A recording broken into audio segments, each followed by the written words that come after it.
Bonjour, bienvenue dans la série sur les vecteurs. Alors, nous allons nous attaquer maintenant aux opérateurs différentiels. Alors, considérons un champ de scalaire qui est défini en chaque point d'un espace ponctuel Hn par une fonction f y1 jusqu'à yn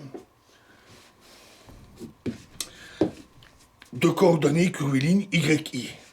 On va montrer que les dérivées partielles dk de f sont d'un champ scalaire sont les composantes covariantes d'un vecteur.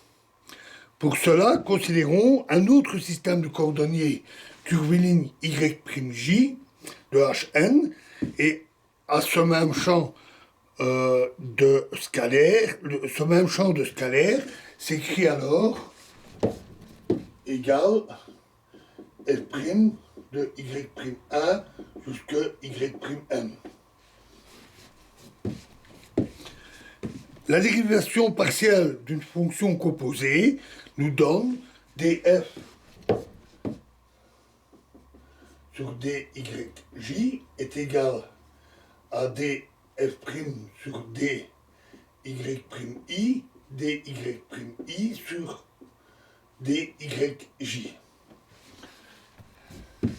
Et selon ce que nous avions vu, les quantités djf se transforment donc comme les vecteurs de base J est d'un repère naturel de Hn, et les dérivées d'IJF sont donc les composantes covariantes qui constituent les composantes d'un tenseur d'ordre 1. Ce tenseur est appelé le vecteur gradient de f, et on note ce vecteur grad f.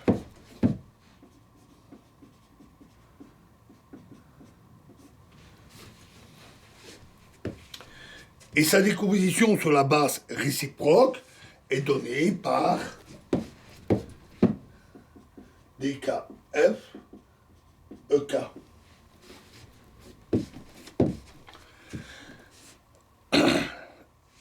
Les composantes covariantes du vecteur gradient sont donc notées grad kf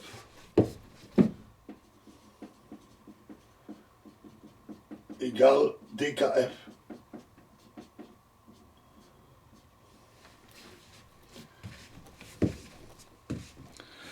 Et ces composantes contravariantes, grad if, sur la base EI sont données par GIK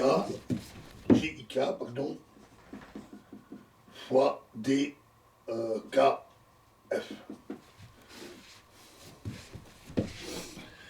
Considérons maintenant un champ de vecteurs V de composantes covariantes VI.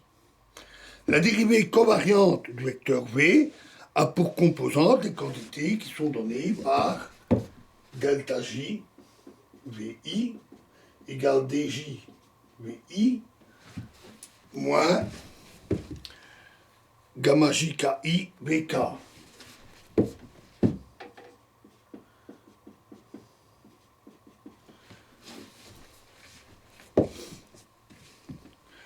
Alors, échangeons maintenant les indices dans cette relation. Et en se souvenant que les symboles de Christoffel sont symétriques par rapport à leurs indices inférieurs. On obtient ainsi que delta I VJ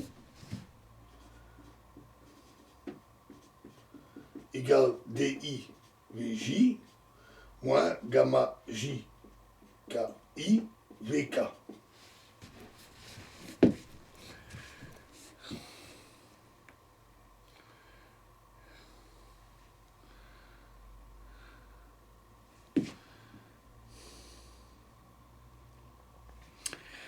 Et en retranchant alors membre à membre ces deux relations, on trouve que nabla J VI moins nabla I VJ est égal à DJ VI moins DI Vj. La soustraction des dérivées covariantes est donc identique à la soustraction des dérivées ordinaires. Les quantités qui figurent dans cette relation représentent donc les composants d'un nouveau tenseur qui est appelé tenseur rotationnel du vecteur V.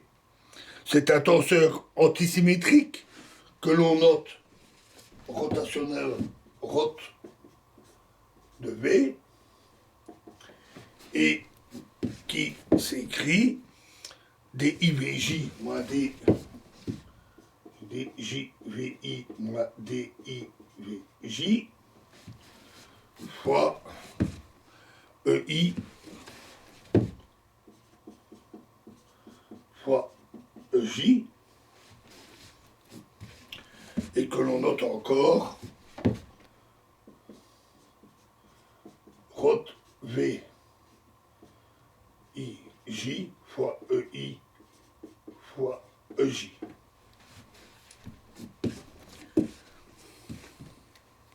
Alors, on avait vu que parmi les n carrés composantes d'un tenseur symétrique de dimension n, celui-ci possède n fois n-1,5 composantes strictes ou indépendantes. Pour un espace à 3 dimensions, et seulement dans ce cas, ce nombre de composantes strictes est égal à la dimension d'espace, 3. Puisque 3 fois 3 moins 1 divisé par 2, ça donne 3. Dans le cas d'un espace euclidien H3 rapporté à un système de coordonnées orthonormées, le vecteur formé à partir des composantes strictes du tenseur rot V, ayant pour composante rot V1 égale D2V3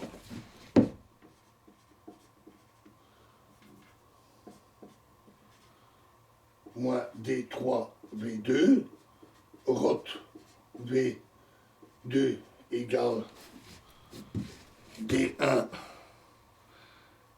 D3V1 moins D1V3 et rot V3 égale D1V3, D1V2 D1V2 moins D2V1. Ce vecteur constitue le vecteur rotationnel classique que l'on voit généralement à l'écran. C'est un exemple de vecteur adjoint d'un tenseur. Voilà, alors dans la prochaine vidéo, nous verrons deux autres opérateurs différentiels, nous verrons la divergence d'un champ vecteur et nous verrons le Laplacien d'un champ de scalaire. Je vous remercie.